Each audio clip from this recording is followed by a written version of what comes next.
9월 28일 월요일 새벽 기도를 시작하겠습니다. 찬송가 315장입니다. 315장. 내 주 되신 주를, 내 주 되신 주를 참 사랑하고 곧 그에게 죄를 다고합니다. 큰 은혜를 주신 내 주 배우니 이전보다 더욱 사랑합니다. 그 영광의 나라 나 들어가서 그 풍성한 은혜 늘 감사하리. 그 멸류관 쓰고 나 찬송할 말 이전보다 더욱 사랑합니다.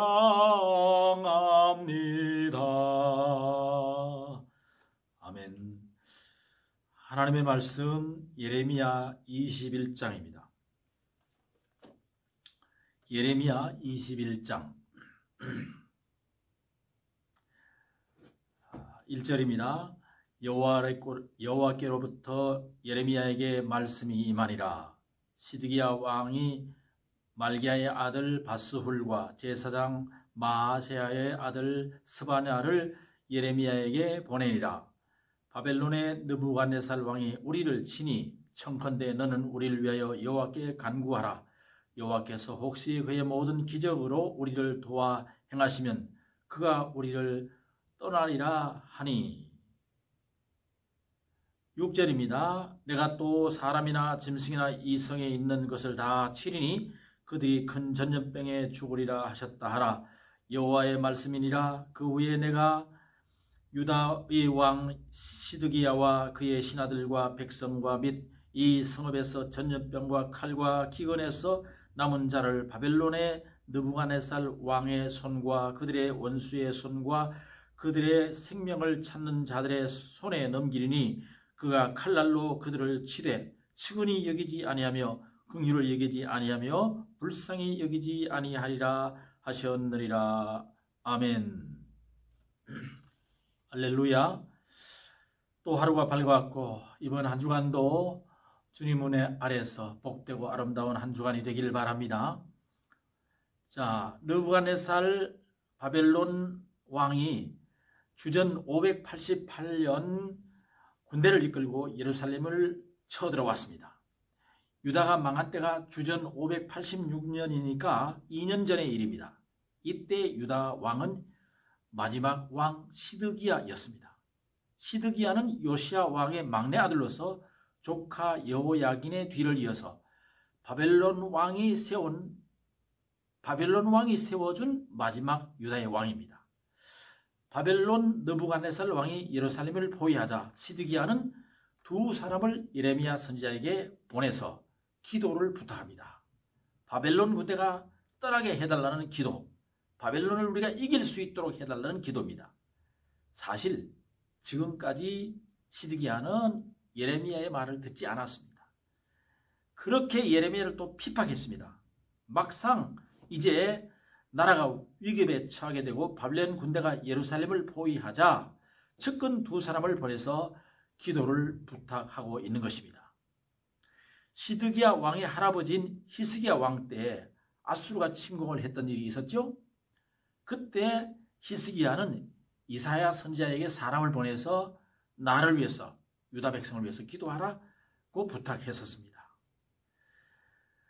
히스기야 왕이 하나님께 긍휼하심을 얻은 것은 그가 평소에 하나님을 잘 경외하는 사람이었습니다. 그날 밤에 어떤 일이 일어났는지 아시죠? 아수르 대군 18만 5천 명이 큰 흑암에 휩싸여서 하나님이 물론 천사를 보냈죠. 그래서 그들과 서로 막 싸워가지고 큰 군대가 다 죽고 말았습니다. 시드기야 왕은 그 사건을 기억하면서 예레미야에게 사람을 보낸 겁니다. 그런 기적이 오늘 다시 한번 일어나도록 기대하면서 기도해 달라는 것이죠. 그러나 하나님께서는 예레미야를 통해서 응답을 하셨는데 이미 때가 늦었다 하는 것입니다. 여러분, 우리가 이걸 아셔야 됩니다. 때가 있습니다. 하나님의 때가 있습니다. 우리의 때가 있습니다. 우리가 성할 때가 있고 약할 때가 있습니다. 우리가 잘 될 때가 있고 안 될 때가 있습니다. 또 하나님 말씀을 잘 지켜서 신앙생활을 잘할 때가 있는가 하면 그걸 잊어버릴 때가 있습니다. 우리는 평소에 하나님을 잘 섬겨나갈 수 있기를 원합니다. 평소에 신앙생활을 잘해야 되는 것입니다. 이미 하나님께서 때가 늦었다 하십니다. 시드기야는 자신의 필요에 따라서 아쉬울 때 찾는 하나님이었습니다. 마치 알라딘의 요술램프에서 나오는 거인처럼 하나님을 필요에 따라서 부르는 그런 사람이었습니다. 하나님을 삶의 주인으로 모시고 찬양하고 경배하며 섬기는 신앙은 전혀 없었습니다. 여러분, 우리는 평소에 하나님을 잘 섬기고 신앙생활을 잘 할 수 있기를 바랍니다. 오늘 5절, 6절에는 뭐라 그랬습니까? 기근으로 흑사병으로 치겠다는 것입니다. 살아남은 자는 바벨론 왕의 손에 이끌려서 포로로 잡혀가겠다는 겁니다. 그런데 살기 위해서는 어떻게 해야 되느냐? 차라리 미리 바벨론 왕에게 항복하는 것이 살 길이다. 그렇게 말씀하셨습니다. 오늘 9절 말씀에 이렇게 말합니다. 이 성읍에 사는 자는 칼과 기근과 전염병에 죽으려니와 너희를 애워싼 갈대인에게 나가서 항복하는 자는 살 것이다. 그러나 그 목숨은 전리품과 같을 것이다 말씀하셨습니다. 다 포로로 끌려갈 것이라는 것입니다. 그리고 유다 성읍은 바빌론 군대가 불사를 것이라고 예언합니다. 예레미야의 기도로 위기를 벗어나고자 했지만은 더욱 처절한 패망의 예언을 듣고 맙니다. 14절에 보면 철저하게 유다를 응징하시겠다는 하나님의 심판 예언이 나오고 있습니다. 시드기야 왕 당시에 유다에는 친애굽파와 친바벨론파가 서로 대립하고 있었습니다. 마치 우리나라 구한말 역사를 보는 것 같습니다. 그 당시에도 우리 그랬죠. 친중국파, 청나라 수구파가 있었고 신흥세력 친일본파가 서로 충돌하는 것을 보았습니다. 일본은 명치유순위로 서구의 신과학 문명을 받아들여서 번영의 길로 나아가고 있었습니다. 우리도 일본을 배워서 서구 문명에 대하여 나라의 문호를 개방해야 한다는 개혁파들이 있었습니다. 그런데 그 개혁파들이 일으킨 갑신정변이 있었죠. 실패하고 말았습니다.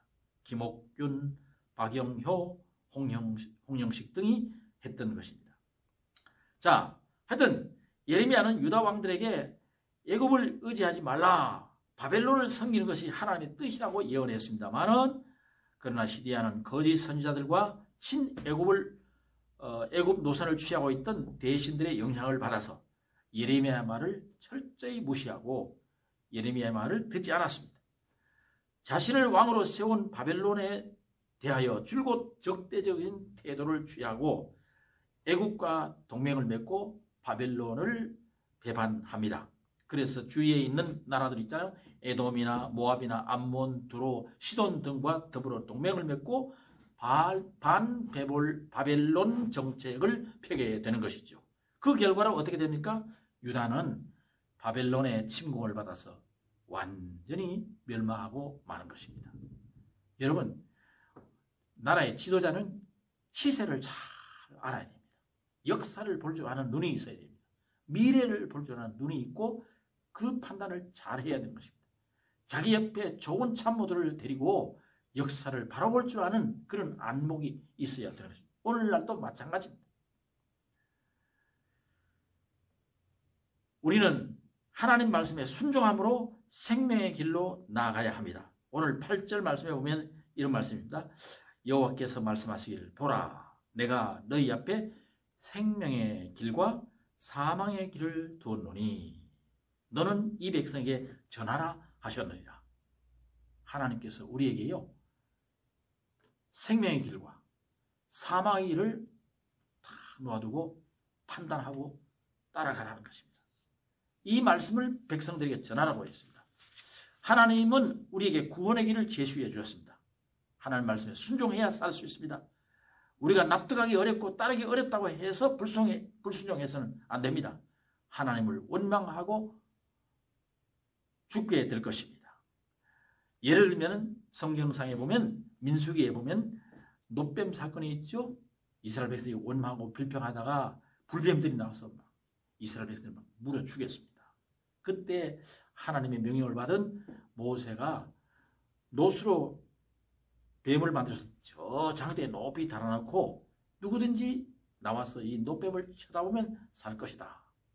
그럴 때 두 가지 형태로 나왔습니다. 첫째는 그래 순종하자 하고 나와서 쳐다본 사람은 다 살았어요. 그러나 무슨 소리 하느냐고 하면서 그런다고 사느냐? 불순종했던 사람은 다 죽었습니다. 나만 장군 얘기하시죠? 열왕기하 보면 나옵니다. 나만 장군은 아람 나라의 큰 장군입니다. 위대한 장군입니다. 그런데 그에게 치명적인 질병이 걸려왔어요. 문둥병이었습니다. 죽습니다. 그런데 이 절망적인 상황에서 저 유다 나라의 이스라엘의 엘리사라는 선지자가 있는데 그 선지자를 찾아가면 살 길이 있습니다. 그 소녀의 이야기, 포로로 잡아온 유다 소년이 이스라엘의 소녀가 그 말을 해주니까 그 말을 듣고 선물을 잔뜩 싣고 엘리사를 찾아왔는데 엘리사는 나와보지도 않고 저 요단강 물에 가서 7번 몸을 잠그시오 그렇게 말했습니다. 그런데 나만이 불쾌해가지고요 돌아가려고 했습니다. 막 돌아갑니다. 그런데 어떤 부하가 그럽니다. 장군님, 그게 뭐 어렵다고 그럽니까? 더 어렵고 힘든 일을 시키면 안 하겠습니까? 요단강 이 더운데 말이야. 먼지 나고 이런데 요단강 물에 물을 잠그라 목욕하라 그러는데 그거 왜 못합니까? 그래서 7번 몸을 잠그고 올라왔다. 피부가 깨끗해졌다. 여러분, 하나님의 말씀은요 우리에게 복을 주는 거예요. 희망을 주는 거예요. 순종하면 우리에게 복이 되는 줄 믿습니다. 인생을 의지하는 자는 결국 다 멸망하게 될 것입니다. 예루살렘 어떻습니까? 예루살렘은 사방으로 골짜기가 다 있고 시온산이 있는데 시온산 그 위에다가 예루살렘 성을 세웠습니다. 그러니까 천년 요새지요. 어떤 나라도 쳐들어와도 우리는 결코 망하지 않고 또 이 시온산은 하나님이 구별하는 산이고 거기에 예루살렘 성전을 지어놨으니까 하나님이 임재하시는 하나님이 함께하시는 성전인데 우리가 왜 죽느냐? 왜 우리가 망하느냐? 절대로 망할 수 없다고 생각했습니다. 여러분, 그런데 예루살렘이 망했죠? 예루살렘이 망한 것은 생명의 길과 사망의 길을 몰라서가 아니고 멸망하는 단 하나의 이유는 죄에서 돌이키지 않고 하나님의 말씀을 듣지 않았기 때문에 그렇습니다. 오늘날도 마찬가지입니다. 우리는 생명의 길로 가려면 기회주의적인 신앙생활을 하지 말아야 합니다. 기쁠 때나 슬플 때나 늘 하나님만을 신뢰하고 하나님만 섬겨야 합니다. 평소에 하나님 말씀을 잘 따르고 고난의 때에는 더욱 하나님을 의지하고 신뢰하면 하나님이 우리의 손을 잡아 주시는 것입니다. 그럴 때 진정성이 보이는 거 아니겠습니까? 신명기 30장 19절에도 이 말씀이 있습니다. 내가 생명과 사망과 복과 저주를 내 앞에 두었은즉 너와 내 자손이 살기 위하여 생명을 택하고 내 하나님 여호와를 사랑하고 그의 말씀을 청종하며 또 그를 의지하라 그랬습니다. 오늘 시드기야의 이야기를 보면서 우리가 평소에 어떻게 신앙생활 해야 될지를 배웁니다. 평소에 신앙생활 잘하고 말씀에 순종해서 복 있는 성도들이 다 되기를 바랍니다. 기도합시다. 하나님 아버지, 월요일 아침 새벽 기도를 시작합니다. 오늘 우리에게 주신 말씀을 기억합니다. 하나님, 오늘 시작하는 이 하루가 하나님 말씀에 순종하는 복되고 아름다운 날, 믿음의 날이 되게 하여 주옵소서. 우리 앞에 생명의 길과 패망의 길, 저주의 길을 두었다고 했습니다. 누구든지 생명의 길 따라가면 우리는 생명 얻고 우리는 축복의 길로 따라갈 줄로 믿습니다.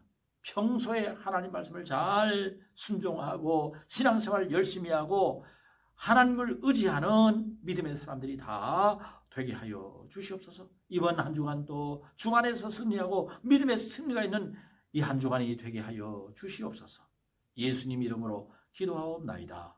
아멘. 성도 여러분, 오늘 또 주 안에서 승리하고 이번 한 주간도 복된 한 주간이 되기를 바랍니다.